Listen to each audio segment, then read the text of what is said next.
This year, we celebrate the 90th anniversary of Woodcraft Folk. In 1925, a group of volunteers established a cooperative organisation run by and with young people and secured a small grant from the local cooperative society, establishing an internationalist, inclusive, youth-led organisation, declaring a commitment to the natural environment and to world peace, setting out a radical vision, the fashioning of a new world. In the 9 decades since then, Woodcraft Folk has developed and grown, and society has changed as well. In the middle of the last century, the Albemarle Commission, including Woodcraft Folk's founder, Leslie Paul, led to the creation of the Statutory Youth Service and to government funding of voluntary groups like the Woodcraft Folk, the Scouts and the Guides. And throughout those 90 years, we've been proud to be part of the cooperative movement and grateful for their continued financial support. The dawning of the 21st century saw significant changes to the regulatory and funding environment for charities. The establishment of the National Lottery as a major funder of charities and the end of direct government support for youth organisations came around the same time as expectations and regulations around safeguarding and charity governance rose dramatically. The role of the central support function in enabling the local Woodcraft Folk volunteers to continue to run groups up and down the country became even more vital at the same time as external sources of funding became more precarious.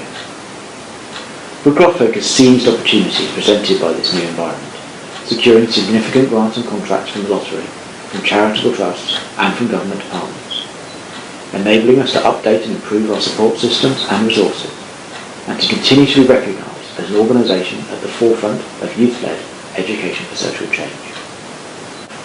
Woodcraft Folk took the decision in 2010 to incorporate as one charity, and our members, General Council and staff have worked together to integrate hundreds of groups and districts into an increasingly unified whole, sharing practice, offering support and delivering a 21st century version of the vision set out by those founding folk in 1925. But, when you knew there was a but coming, the global financial crash of 2008 and the choice of recent governments to respond with austerity rather than investment have meant that our members and our organisation face an extremely difficult financial situation. Add in the challenges faced by the cooperative group, our largest financial supporter from within the cooperative movement, and you can clearly see the scale of the challenge that we face. In recent years, volunteers up and down the country, supported by our staff and by General Council, have worked hard to grow Woodcraft Folk, giving more and more children and young people the opportunity to experience Woodcraft Folk group nights, camps or international exchanges. We've sought new sources of income, we've trimmed costs, and ultimately General Council has made cuts that they didn't want to make to ensure the basic infrastructure remains in place, to support groups and volunteers up and down the country, to continue to bring to life the Woodcraft Folk vision, without passing on the full cost of that support. We've now reached a point where it's no longer possible to subsidise that support infrastructure. In March 2016, for the first time in many decades, Woodcraft Folk will have no government funding and no grants for central projects.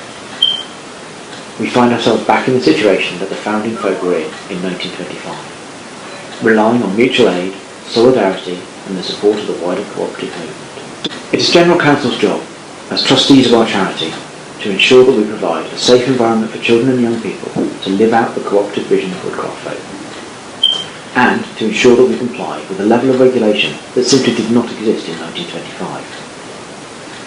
When the likely funding situation for 2016 became clear, General Council were faced with a difficult choice: to dramatically reduce the central support infrastructure for our groups and to ask those local volunteers to take on greater responsibility for legal compliance that ultimately lies with the trustees, or to find a way to help our groups to raise additional funds locally and to support each other to fund our shared infrastructure.